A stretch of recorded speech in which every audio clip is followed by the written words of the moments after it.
بسم اللہ الرحمن الرحیم۔ السلام علیکم ورحمۃ اللہ وبرکاتہ۔ کتاب حضرت علی کے فیصلے،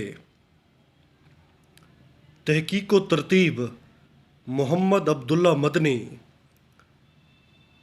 آج اس کتاب میں سے ہم آپ کے سامنے 7ویں ویڈیو پیش کر رہے ہیں۔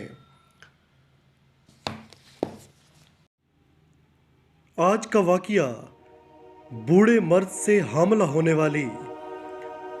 آئیں دیکھتے ہیں کہ حضرت علی نے اس پر کیا فیصلہ سنایا تھا۔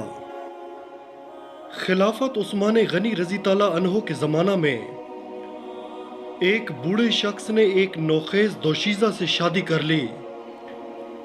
شادی کے بعد وہ لڑکی حاملہ ہو گئی۔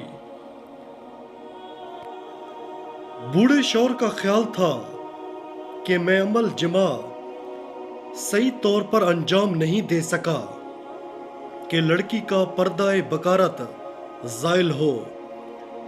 اسی طرح اس کا گمان قائم ہو گیا کہ حمل غیر کا ہے۔ یہ مقدمہ حضرت عثمان غنی رضی تعالیٰ عنہ کے پاس آیا۔ معاملہ بڑا عجیب تھا۔ حضرت عثمان غنی رضی تعالیٰ عنہ نے حیران ہو کر عورت سے پوچھا، کیا اس مرد نے تیرا پردہ بکارت ظاہر کیا ہے؟ لڑکی نے جواب دیا، نہیں۔ حضرت عثمان رضی تعالیٰ عنہ نے فرمایا، تب تو اس لڑکی پر حد نافذ ہو گئی اور اسے سنسار کیا جائے گا۔ حضرت علی رضی تعالیٰ عنہ نے فرمایا، امیر المومنین ایسا نہیں، کیونکہ عورت کے خون حیض آنے اور پیشاب کے مقامات جدا جدا ہوتے ہیں۔ ممکن ہے کہ باوقت جماع اس کی منی حیض آنے کے مقام پر چلی گئی ہو، پھر بھی عورت حاملہ ہو سکتی ہے، اور یہ بات خود اس بوڑھے سے پوچھ لو۔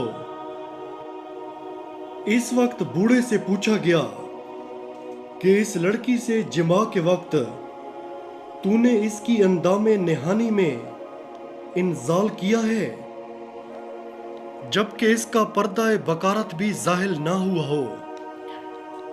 بوڑھے نے جواب دیا، ہاں ایسا کیا ہے۔